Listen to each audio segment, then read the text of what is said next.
This is a topic that I've been putting off talking about for a long time because myself, I have never had any personal experience with this topic, but I feel that it's really important to talk about the dangers that weed can have to teenagers. I remember when, I was 12 years old, I was out with three of my friends. We were just, kicking about the park. And then one of my friends, he's seen one of his older friends who must have been 15 or 16. We went over to him, we were speaking to him for a bit, and then all of a sudden, he pulled something out of his pocket, and it was a joint. He pulled the joint out of his pocket, he put it in his mouth, he lit it, and he started smoking. That was fine, I couldn't really care, but that was my first ever experience viewing someone just smoking around me. And then all of a sudden, he passes it to one of my friends. An older teenager who must have been 16 or 17. He passed a joint to a 12-year-old. 12-year-old. He passed it to my friend, and obviously, my friend, take a draw. Passed it to my other friend, take a draw. And then, they all looked at me. And, they tried to pass me it. They're like, here, have a draw. I know, obviously, when you're put in a spot like that, because, obviously I knew it was bad. I knew, fuck, they're doing drugs. I can't do that. But as a young child, you're scared. You're scared of, other people's opinions on you, and you don't want people's opinions, especially your friends, to change on you like that. So I felt like I was obligated I had to. But when I did reach for it, something inside of me, fucking pulled me back. And it was a fucking primal instinct. And I thought, no. Because once that gate is open, it never closes. That's a rabbit hole you do not want to go down. And I thought, no. I said no. They're like, oh, come on, don't be gay. Have a draw. No, I don't want to. And from that point on, slowly over time, it just started compounding up and up till the point where on my weekends, I'd go out with my friends and all they'd do was sit and smoke joints. That's all we'd do. And what would I do? I'd sit and watch them. It was the biggest waste of time ever. But imagine that. Your best friends, who you've been around since you were a young age, all they're doing now is just, on the weekends, is sitting and smoking joints. They're sitting and smoking weed. And I feel that this isn't talked enough about. It isn't talked enough about. And how fucking damaging it can be to the teenage brain. And how damaging it can be to the person's mental health when you're smoking at such a young age. Because, it hurts. It hurts when you look around and, you see that guy who, you used to have sleepovers with you and you're literally 10 years old. And he's now a fucking chronic weed addict. And you can tell that he's just got severe mental health problems. And you see that guy over there, and it's because of literally just that one experience with it, that one high can just hook you on to it for the rest of your life. And these people, they won't admit to it, but they severely want to stop. You severely want to stop if you're watching this. But you just don't know how. You just don't know how. Or you cope, you make an excuse. You say that you can either say that it helps you. You can see it as a spiritual thing. It makes you happy. But when it does make you happy, why are you not happy before it? There has to be something wrong mentally. You need to identify the problem. There has to be something very wrong if you view weed as a way to become happy. Because there's ways to become happy normally without weed.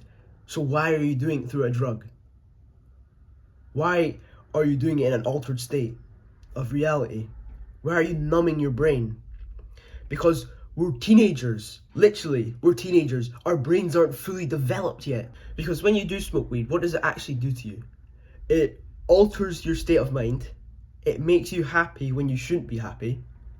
And it damages your brain cells. Literally, it can give you permanent brain damage if you continue to smoke weed. And not only does it do that, it puts you at higher risks of developing a mental health issue. Because when you smoke weed, you have that high. No, you're down here, you have that high, but here's where you were before, and when you come down, you go below. And then this becomes a new starting point. And over time, you just become lower, your happiness becomes lower and lower and lower and lower, to the point where you hate your life. You hate your life and you have to be always high. And it's really hard when you see, some people who are your age, who are at that point. They're at that point where they have to be high all the time, or they cannot be happy. And, in this video, I'm going to teach you exactly, I can't really speak from personal experience, but my closest friends, they fought that battle and they won. Hamza, he fought that battle. He fought that battle from smoking weed from the start of his day to the very end. And he won.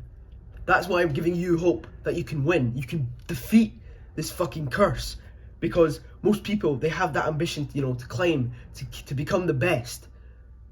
But weed, it grabs you by the ankles and pulls you back down. Fucking pulls you back down. And it's fucking heartbreaking seeing other men who are just, they hate themselves. They're at the point where they cannot, just fucking be normal. Because they have to smoke weed.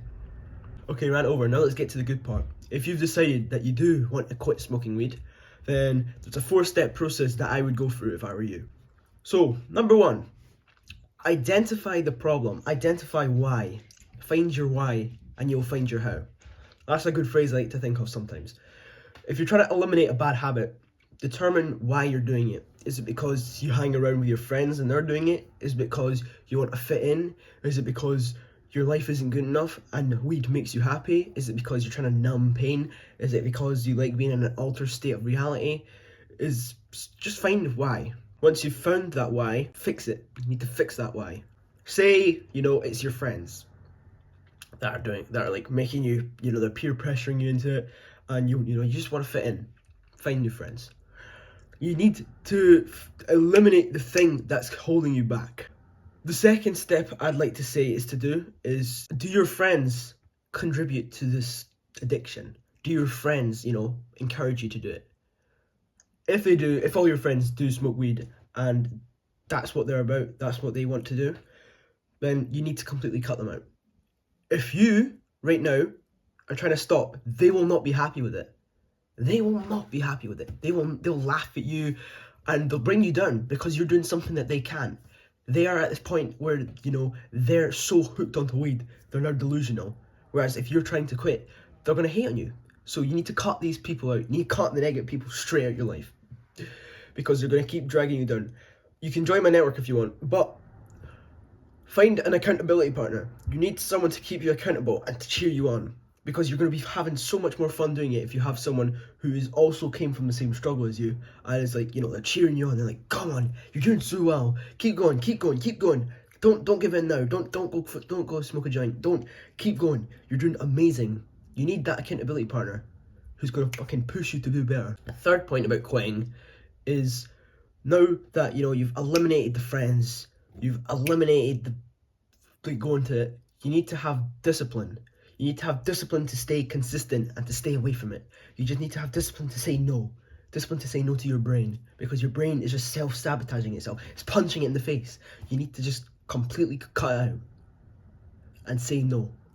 When you get the urge, when you get the feeling, when you get hit that low point and you're thinking, weed can resolve this, say to yourself, no, I can resolve this. I can resolve this in my brain. Now, once you have completely cut out, you're going to have some spare chunks in your day. Spare chunks that you'll most likely get sucked into going back to weed, because you'll have nothing else to do. You think you'll get to the point where you're so bored you'll just get fucking right back into weed. But this is where you completely change and you start adding new things to your day, new habits, good habits that'll keep you away from the bad ones. For example, the gym is a great habit you can start. Reading, great habit you can start. Focusing on improving your mental health by taking walks, meditating, journaling, great habit you can start. Developing a really, really important skill, or starting a business, a really, really good habit you can start. So that's what I recommend you do. Obviously you will have them highs and them lows. You'll be doing really well, but then you'll go back, but then you'll be doing really well. It's just all about viewing it in the long term. Just view it as I will never smoke weed again, and most likely, if you convince your brain into thinking that, you most likely won't. I hope you guys have found some form of value in this lesson today.